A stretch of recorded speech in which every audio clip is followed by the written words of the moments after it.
Hello, আপনাকে বলছি, এটা বন্ধ করেন। আরে আপনাকে আমি বন্ধ করতে বললাম তো।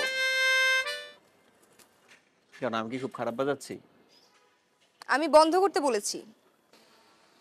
ওকে, তবে তাই হোক।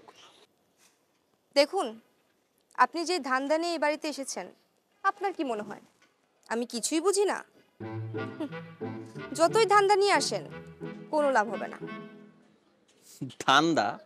তুমি কোন ধান্দার কথা বলছো? হোয়াট? আপনি আমাকে তুমি করে কেন বলছেন? চাচাতো বোনকে কেউ কি আপনি করে বলে? আপনি যে আমার চাচার ছেলে, সেটাই তো এখনো ক্লিয়ার না।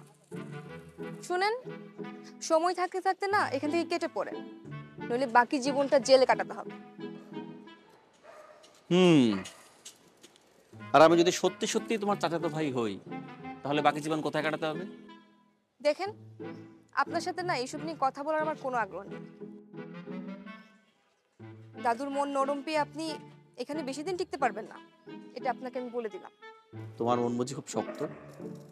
আরে আপনি তো আসলেই ঝামেলার একটা মানুষ।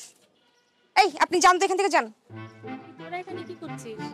মা, তুমি ওকে যেতে বলো তো এখান থেকে। সে কি রে, মেহেদি সাথে থাকলে তোর সমস্যা কোথায়? তুমিও দাদুর মতো কথা বলছো। তোমরা দুইজন মিলে একটা আপদকে আশ্রয় দিয়েছো, এর পরিণাম কিন্তু ভালো হবে না, এটা আমি বলে দিলাম। তুমি কিছু মনে করো না বাবা, ওর একটু ওর বাবার মতো রাগী রাগী স্বভাব। না, ঠিক আছে। তুমি এক কাজ করো, নিচে নেমে এসো, আমি তোমার জন্য চা করছি, ঠিক আছে? আচ্ছা, ঠিক আছে।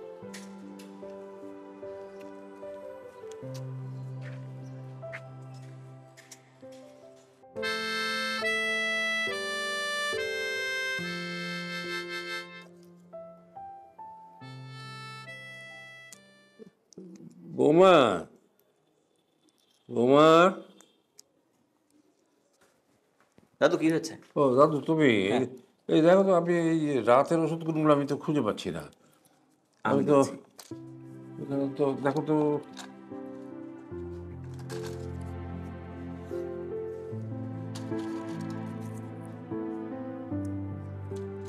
দাদু, হ্যাঁ, এই দুটো রাতের ওষুধ। এই দুটো রাতের ওষুধ আমি তো দুপুরবেলা খেয়ে ফেলেছি, কি হবে এখন? টেনশনের কিছু নেই, তুমি কাল থেকে রাতে খাবে, ঠিক আছে? হ্যাঁ, কিন্তু চোখে তো ভালো দেখতে পাই না, আমি ঠিক মতো খেতে পারবো কি না।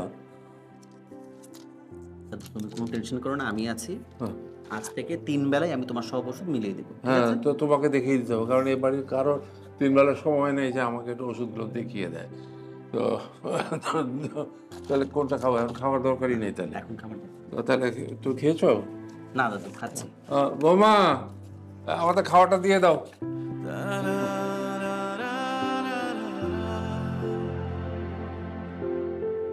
na na